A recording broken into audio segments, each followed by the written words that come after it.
ಮನೆಯಲ್ಲಿ ಬಾಧೆ ಇದ್ದಾಗ, ನೋವಿದ್ದಾಗ, ದುಃಖವಿದ್ದಾಗ, ಇನ್ನೊಂದು ಪ್ರೀತಿ ಇಲ್ಲದೆ ಇದ್ದಾಗ, ಮಾತು ಅರ್ಥ ಆಗ್ತಿದ್ಯಾ?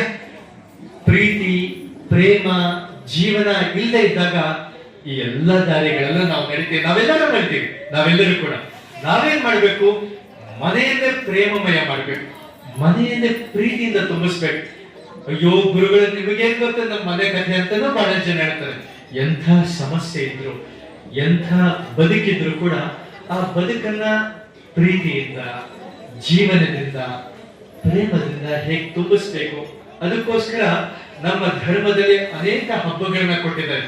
ಗಣಪತಿ ಮುಗಿತು, ದೀಪಾವಳಿ ಬಂತು, ದೀಪಾವಳಿ ಬಂತು ಮುಗಿತು, ಸಂಕ್ರಾಂತಿ ಬಂತು, ಸಂಕ್ರಾಂತಿ ಮುಗಿತು, ಯುಗಾದಿ ಬಂತು. ಇದೆಲ್ಲರ ಉದ್ದೇಶ ಅಳಲಿಕ್ಕೋಸ್ಕರ ಬದುಕಲ್ಲ, ನೋವಿನಿಂದ ಬದುಕಲಿಕ್ಕೋಸ್ಕರ ಬದುಕಲ್ಲ, ಸಂತೋಷ, ಆನಂದ, ಉತ್ಸಾಹದಿಂದ ನಾವೆಲ್ಲರೂ ಕೂಡ ಬದುಕಬೇಕು. ಮತ್ತೊಮ್ಮೆ ನಿಮ್ಮೆಲ್ಲರ ಬದುಕು ದೀಪದಂತೆ ಬೆಳಗಲಿ, ನಿಮ್ಮೆಲ್ಲರ ಬದುಕು ಒಳ್ಳೆಯತನದಿಂದ ತುಂಬಿರಲಿ. ನಾಳೆಯಿಂದ ಇದನ್ನ ಬೆಳೆಸ್ಕೊಂಡು ಹೋಗಿ. ಬಹಳಷ್ಟು ನಿಮಗೆ ಸಿಕ್ಕಿದೆ. ಯೋಗ ಮಾಡಿದಿರಿ, ಧ್ಯಾನ ಮಾಡಿದಿರಿ.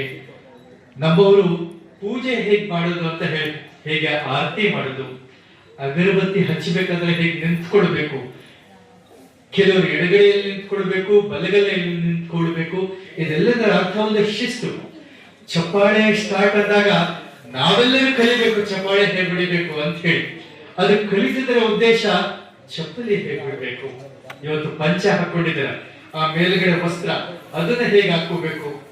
ನೀವು ಮೊದಲನೇ ದಿನ ಬಂದಾಗ ನೀವು ಇಷ್ಟು ಚೆನ್ನಾಗಿ ಬಾಚಿಕೊಂಡಿರ್ತೀರ, ಆದ್ರೆ ಇವತ್ತು ತಲೆ ಎಷ್ಟು ಚೆನ್ನಾಗಿ ಬಾಚಿಕೊಂಡಿದ್ದೀರಾ. ಊಟ ಮಾಡುವಾಗ ನಾನೆಲ್ಲ ತಿಳ್ಕೊಂಡೆ, ಎಷ್ಟು ಚೆನ್ನಾಗಿ ಚೆಲ್ದಿರ ಊಟ ಮಾಡ್ತಿದ್ರಿ, ತಟ್ಟೆಯನ್ನ ಹೇಗೆ ತೊಳಿತಾ ಇದ್ರಿ, ಹೇಗೆ ಲೈನಲ್ಲಿ ಪ್ರತಿದಿನ ಕೂಡ ಒಬ್ಬರು ಬಡಿಸ್ತಿದ್ರು, ಒಬ್ಬರು ಸೇವೆ ಮಾಡ್ತಿದ್ರು, ಒಬ್ಬರು ಮಂಗಳಾರತಿ ಮಾಡ್ತಿದ್ರು, ಒಬ್ಬರು ಅಧ್ಯಕ್ಷರಾಗಿದ್ರು. ಇದನ್ನ ನೀವೆಲ್ಲ ತೆಗೆದುಕೊಂಡು ಹೋಗ್ಬೇಕು. ನಾಳೆಯಿಂದ